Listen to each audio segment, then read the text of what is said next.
On this show, McBride, one of our favourite things to do is put on Brendan's Tom Fords. We slip ourselves into Brendan Rodgers' shoes.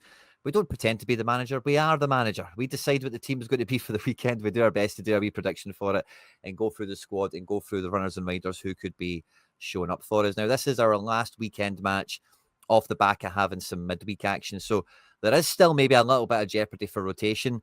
But one of the things, especially when it comes to so rare fantasy football, that I was really excited about Brendan coming back is Brendan has always been a best 11 manager. He's a guy that knows his best team and will play it a lot of the time.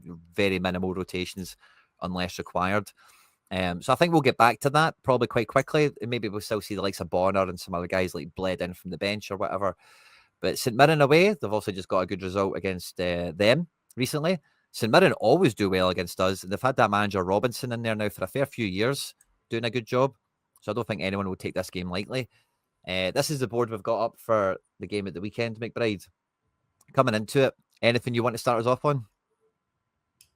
This will be a boring segment. I would just put the same team out again. So yeah, I think so. That's what I would do. I mean, like you hit the nail on the head. We've had a huge amount of fixtures, huge amount of big games. One thing that's going to happen soon is the fixture list eases a wee bit. I know that after the split, you usually have like a midweek game. Obviously, we're still in the cup competition, but we're out of Europe now. Realistically, the league is not going to go the distance. You know, we should have the league wrapped up by round about the split. So I would just literally just put the same team out again.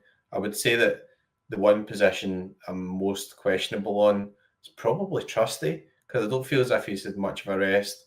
And I think that like he might struggle against that physical presence up front. And he might just make a decision to say, we'll play Scales just because maybe you feel as if he could maybe handle that a bit more, just to give Trusty a rest. And it's no, but what was the game Trusty played and he get out muscled and you seen Rodgers going, it was like weak as, and like you get like lip bread as weak as, that type of thing. So St Mirren carry a sort of big sort of physical presence and everything up front. Is it Olasanya, the guy's name is? Yeah. So he'll give us a tough game, I think. So I don't think Taylor will be back in. I think he's just in the middle of having a baby. Well, not personally. Schlupp's been good. CCV looks in rhythm. Alistair Johnson. I looked at the Sorare stuff. Alistair Johnson has smashed it against St Mirren 2 times in a row. He said 186 out of 100, just by the way they play. So initially I was thinking, I'll just go CCV, but Johnson's been good. Midfield-wise, I guess you could bring McCown back in, but I just go with the same 3, because I think after this game, Saturday night game, and then you've got a week break, so you've actually got a free midweek where you can a wee bit more breathing room, and then I think it's don't know if we're going right into cup action then. I know the Hibs game's in 9th of March or something, so don't know how the dates stack up, but we've actually got a free midweek, which gives us a bit more time for recovery, planning, whatever you want to do, flying to Bayern and getting a few beers, whatever. I agree with you on the left-back thing. I actually thought Schlupp was pretty pish against Aberdeen, to be honest with you. I really don't think he did anything. He was in the box a few times, just overloading. Didn't get one cross away. Didn't break down the line as an overlap. He came into midfield a wee bit, and that's a wee bit of, he's been a bit ring rusty. He's getting acclimatized to the league and the team and all that and whatever. I get it, but I do think he's probably just in now, isn't he?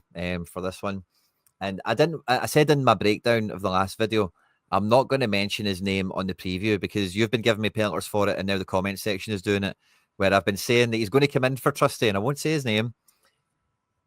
And he hasn't for about 2 months. So again, I feel like it's been on the cards forever. But if he's not done it by now, he's not going to do it to St Mirren away after the result they've just had against Rangers. He's surely just going to try and keep that cohesion between Trusty and Vickers. But I think the team is crying out for the Ginger Maldini to return. But yeah, I don't really see it happening. To be honest with you, I think maybe after this game we could see him maybe get some minutes and finish the season on a bit of a high. And Guetta, you should see my breakdown Scales is not at fault for that goal. I promise you. And I know I'm a big Scales stan or a fan or whatever, but I'm telling you, he was not at fault for that goal. Very rusty, could have done better, but he's not at fault for it for me personally. But yeah, I think the back four picks itself in that sense. And with the midfield, like, it's interesting you say go with the same three again, because I found it interesting. You were looking at Alistair Johnson. I've been looking at a lot at Engels and his tail of the tape. This is the longest run of starts Engels has been on. I don't think he's shown any signs of slowing down, but we have seen the manager play Hatate, McCowan, McGregor as a midfield three away from home, I might add as well, on occasion. So I wouldn't completely rule out a wacky midfield kind of rotation, although I do agree it's unlikely, but just want to throw that out there. Bonner, do we expect him to get minutes in a match like this? Not unless it's comfy. I think what he'll do is he'll try and get the League One, and then once it gets to the point where you've played the Glasgow Derby, you've played the quarter-final against Hibs, you look at that and the League's won. You know, if when the League's won, you can play however you want, really. Maybe with the exception of the Rangers game, because I think that'll be at Ibrox. But you can do what you want. You can. What you've got to do is you've got to keep some sort of momentum, because hopefully you're still in the latter stages of the Scottish Cup. But you can rotate later on. You might saying that Bernardo's still a couple of weeks away, so that's been a bit of a blow in terms of rotating in midfield. So I get your theory there. You might see the one come out again, because we only really have Luke McCown as the other option. Maybe he does get Bonner again. I wouldn't mind it personally, but I think that actually still looks as if he wants to go and get the points on the board and then do the other stuff. And we've had our first ever super chat on the channel. So thanks very much, John Ford, for, I think they're Canadian dollars. Thank you very much. Goes a long way to supporting the channel. Really appreciate that. And I'm getting a lot of banter back for saying he's been ring rusty. It's a boxing, or I heard it in wrestling, but it's probably a boxing expression. And yeah, the Glaswegian comedy bone is definitely firmly in the live chat tonight. With some of the responses I've had to the old ring rust. But thanks again, John, for the super chat. It means a lot to us, mate. And I hope you've been enjoying the stream tonight. But yeah, I think McCowan's probably the only one that comes in with a shot. I think he will just go back to that. And then if we can get the job done, we rotate and turn things around. Because Brendan, again, like I mentioned, is a best 11 guy, but he's also a deep end guy. If he's going to make you sing, he's going to give you the chance to sink or swim. Until you sink, you're going to be swimming, So I think I can see Engels and Hatate just keep them at the coal face, keep them playing, keep them going at it. I do think, but there's an interesting point for the front three coming into this. I don't think Yang's going to start. I think we'll see him feature. There was a game or two where Yang wasn't featuring, and I think this little progression he's had in the last match or so probably changes that. We'll probably see Yang feature now in every game off the bench going forward. I've deleted Ida by mistake here, but I didn't mean to keep Kenny in his place. But like you say, the physical thing away from home, Jota and Kuhn have been kind of like on and off. One of the really interesting things about the Hibs game, or no, the Aberdeen game, I beg your pardon, is we actually seen them properly swap sides for a section of the match, and we've not seen Kuhn swap sides ever. Is that because he really doesn't want Maeda on the right? I don't know. I always kind of assumed it was Kuhn just loves being on the right, so why bother it? But we're seeing a lot of variation and a bit of rotation up there. Does that maybe open up for Ida to come back into start? Or do we think he keeps Dyson through the middle and keeps the same guys out wide?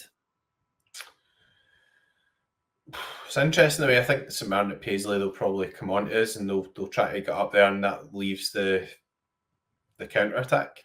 I don't see how you can leave Dyson Maeda out at the moment. The guy's buzzing. I would just keep playing him. That's what I would do. I just keep playing him and then just keep him running, and then just keep playing him. And we'll keep running. He'll be at the end of the season, he'll still want to run it, but are we finished now? I'm away for a run. Just keep playing him. That's what I would do. I mean, Ida, you don't want to do his confidence in or whatever. And obviously, you do have to give him games at some point. So I would understand why he might bring him in. But if he does, he'll probably move Dyson out to one of the wing positions, and maybe Jota or Kuhn will start on the bench and then come on for 30 minutes. There's been a bit of a pattern with Jota where he starts game, plays 60, and then he doesn't start the next game or whatever. And it's obviously that build up of the fitness and everything that he needs, because he had an injury and he wasn't really playing a lot, even when he he wasn't injured the last sort of year and a half, so I think he needs to be built back up. So you wouldn't really have any surprise to maybe Dyson either in Kuhn or whatever, some of that combination with Jota coming off the bench. But yeah, I think Maeda's just got to play, and it's like, well, it's kind of a similar situation to Cal McGregor. You just think he's just going to play. That's the way I feel about it. It's like some way he's just going to start because he's just been so good and he's so crucial to the team. So I'm with you. I think that is that Dyson's playing. Like, it's just a matter of where, isn't it? And the Jota thing, I never really looked at it in that much detail. So I think you might be onto something there in terms of his build up of minutes again. So that could be an easy rotation for the manager to keep Ida on side, to stop Jota from breaking and still attack St Mirren with a real strong lineup, So yeah, I find that is maybe a little element. I might want to just have a wee peek at that quickly just now in terms of Jota and his minutes we've seen so far. So just bear with me while I swap screens. It's the only thing I don't like about the system, that changing screen share is a nightmare compared to our systems. It's just not as easy.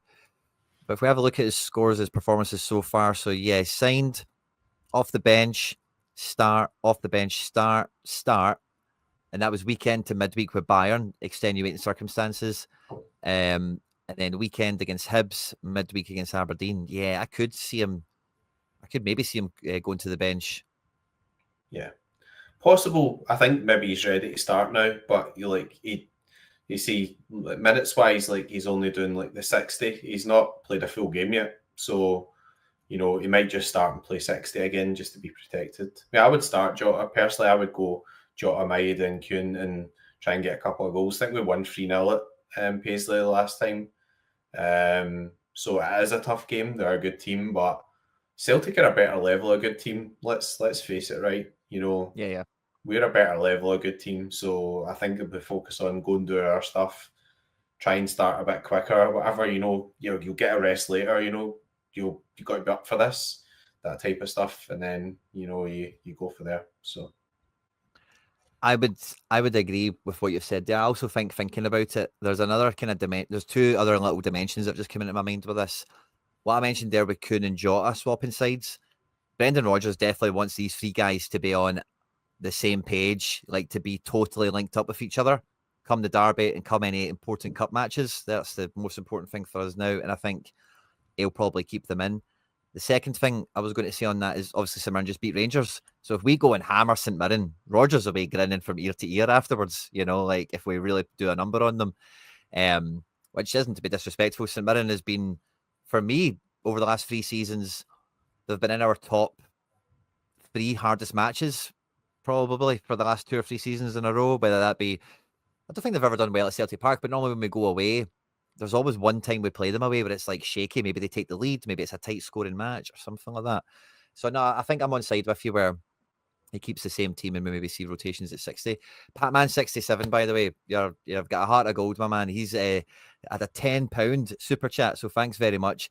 And that's his penance for his feeble jokes he's telling us. But Patman and the rest of the chat, by the way, has been on flames today. The patter has been electric. The jokes have been quick. And normally there's a delay from me saying something, it going down the microphone, down the wire, into the internet, into your phone, and into your earphones. But as soon as I'm saying stuff, the jokes are coming back in the live chat. They are like tapped into the internet here. It's been crazy, lightning fast, and I love to see it. If you have been enjoying the show when you've been live or after we've been live, please do hit the like button. The super chats are amazing, and we're very, very grateful for it. But hitting the like button is free of charge, and it really does make a huge difference to helping the channel grow. Thank you very much, Patman. Thanks very much to John from earlier as well. His Canadian dollars. It's very much appreciated, guys. It really does warm the heart. So thank you very much. And yeah, I think this will be the projected team that we'll be going with. We normally like to end with a score prediction and a man of the match shout. I think considering the Rangers result, St Mirren are tough. I think it will be tight. I don't think there's going to be like more than 3 goals in it. So what I mean by that is I don't think it's going to be like 4-0, 5-1 or anything like that. I think this could be like 3-1, 2-0, kind of feeling around something like that. I think 3 feels like the sort of amount of goals we're likely to get in a match like this. And I really want the clean sheets. I'm going to say we're going to win this 3-0. Yeah, I'll go 2-0. Actually, we conceded a wee bit recently, but probably that one that went in against Schmeichel is kind of the only place it could have went in. Bit of fortune with it. I'd go for 2-0. I think we will win. we'll move on to the cup, etc. So yeah, sounds reasonable. And I think if I was to give a man of the match shout, and it doesn't need to be the guy that wins man of the match, right? But who do we leave the game talking about? Like, oh, he was on it today, or what a performance from him. I think I would have to go safe and just go with man of the moment, Dyson. Yeah, that's an interesting one. I'm going to go for Alistair Johnston. AJ, lovely shout. Yeah. I just like, honestly, just like, it's just in my mind. Like, you just looked at those two games against St Mirren and he scored really highly in both those games. Maybe it might not translate to people thinking he's man of the match and everything, but I think he'll be spurred on a bit as well by that late assist he had midweek. That'll, because that's what he's added to his game. He's always been quite solid defensively, but feels as if he's becoming a bit more of a threat going forward now. The odd goal, but getting assists. So I'm going to go for Johnson, but I am completely biased because I'm picking my so rare teams and, probably be Maeda or, we'll score a little bit to somebody else, whatever. I'll go Johnson. Yeah, no, I'm with you on that. I can feel the Johnson one. Lots of great shouts. Lots of 2-0s and 3-0s in the live chat. If you're watching this after we've been live, or anyone who is live, make sure you leave your score predictions, your man of the match shouts in the comment section. When we're live, there is no comments. It's live chat only. But when the live chat ends or the live show ends, it then turns into a comment section. And the comment section is empty. So your live chats kind of go into one space. So feel free to drop the comment after we've been done there. And I was going to say, on that note, McBride, I don't know if you know this. We've not really spoke about this, but I've had the beast of sweats for the last day or two. I'm finishing top in contender D1. Get myself a wee bag of sand, which is going to be fun this game week. Let's get this in small screen up here. I'll maybe change tab to show it a little bit nicer. But I had to sweat a Mexican goalkeeper scoring like 67 points or something like that, and he did. And I went down to second. And then Carter Vickers got an Opta adjustment today. So when I did my breakdown, I was talking about how many points Vickers scored. But today, Opta have changed their mind and they've taken away a duel or a tackle or something. And his score has dropped quite significantly for it that it's there. So we're on for, it doesn't even show you on that screen. We're on for 1,200 bangers, which will come out in the currency of my choice, which is pounds sterling. And we'll get that tomorrow night, thanks to Captain Jota, double decisive Dyson, Alistair Johnson with his assist, no Kasper Schmeichel clean sheet, of course, and Arne Engels. And Paul Lopez, the guy that almost screwed me. I had him in another Celtic team that didn't do quite as well because Kuhn and Hatate didn't do much. But yeah, big weekend ahead. Wee bit of form been caught my way as well. So hopefully we can keep that run going on. And yeah, some buzz, some week we've had. I'm looking forward to the weekend. McBride, it's been an absolute pleasure, mate. Thanks for coming on as always. Yeah, you too. Enjoyed it. We'd a lot to catch up on, to be fair, so it's been good. But yeah, looking forward to the weekend. Half 5 game as well. Really like those Saturday games where you get that build up and stuff like that. You can order in some food, get a beer chilled, sit down and watch it. So yeah, looking forward to the weekend.